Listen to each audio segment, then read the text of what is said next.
இந்த பறவை இந்தியாவோட அந்தமான் நிக்கோபார் தீவுகளை பூர்வீகமாக கொண்டது. இது அந்தமான் நிக்கோபார்ல இருந்து கிழக்கே இந்தோனேசிய தீவு கூட்டம் வழியா சாலமன் மற்றும் பாலாவ் தீவுகள் வர கடலோர பகுதிகளில் மட்டுமே பார்க்க முடியும். சாதாரண புறாக்களை போல இல்லாம நிக்கோபர் புறா மின்னும் பச்சை நிறத்துல நீலம் மற்றும் செம்பு நிறங்களால அலங்கரிக்கப்பட்ட ஒரு பறவைங்க. இது தூரத்துல இருந்து பார்த்தா ஏதோ ஒரு ரத்தின கல்லை போல அப்படியே மின்னும். அந்த நீண்ட கழுத்து இறகுகள் அதற்கு ஒரு ஆடம்பரமான உடைய அணிஞ்ச மாதிரி ஒரு ராஜரீக தோற்றத்தை கொடுக்குதுங்க. இது வெறும் அழகின் வெளிப்பாடு மட்டும் இல்லைங்க, இந்த பறவைக்கு ஒரு அற்புதமான பரிணாம கதையும் இருக்கு.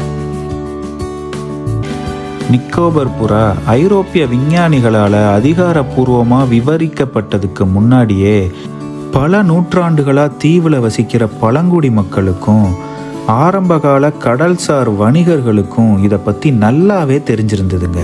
இது பெரும்பாலும் உணவுக்காக வேட்டையாடப்பட்டுச்சு. மேலும் அதோட பளபளப்பான இறகுகள் சில நேரங்களில் பாரம்பரிய நகைகள் மற்றும் அலங்கார பொருட்களாக பயன்படுத்தியிருக்காங்க. நிக்கோபர் புறா 1758 ஸ்வீடிஷ் இயற்கை ஆர்வலர் காரல் லியோனஸால முதல்ல அறிவியல் பூர்வமாக விளக்கப்பட்டு அதற்கு கொலம்பா நிக்கோரோபியா அப்படின்னு அறிவியல் பெயர் சூட்டினாரு. அதாவது பொதுவான புறாக்களோட குடும்பத்தில் சேர்த்தாங்க. ஆனால் பிற்காலத்தில் அறிவியல் முன்னேற்றத்தால் இவற்றோட தனித்துவமான பரிணாம பரம்பரையை குறிக்கிற விதமாக கெலோனஸ் குடும்பத்தில் சேர்த்தாங்க. பொதுவாக இந்த பறவை ஒரு முட்டை மட்டுமே இடுது. ரொம்பவும் அரிதாக 2 முட்டை இடுதுங்க. அதுக்கப்புறம் சுமார் 27 30 நாட்கள் 2 பெற்றோரும் மாறி மாறி அடைக்காக்குது. குஞ்சு பொரிச்ச பின்னாடி பெற்றோரிடமிருந்து ஊட்டச்சத்து நிறைந்த பயிரிலிருந்து உருவான ஒரு வகையான பாலை ஊட்டுதுங்க. 3 to 4 வாரத்துக்குள்ளேயே குஞ்சு பறக்க தயாராகிடும். இளம் நிக்கோபர் புறாக்கள் முழுமையா சுதந்திரமா மாறுறதுக்கு முன்னாடி சிறிது காலம் பெற்றோருக்கு பக்கத்திலேயே இருக்குதுங்க.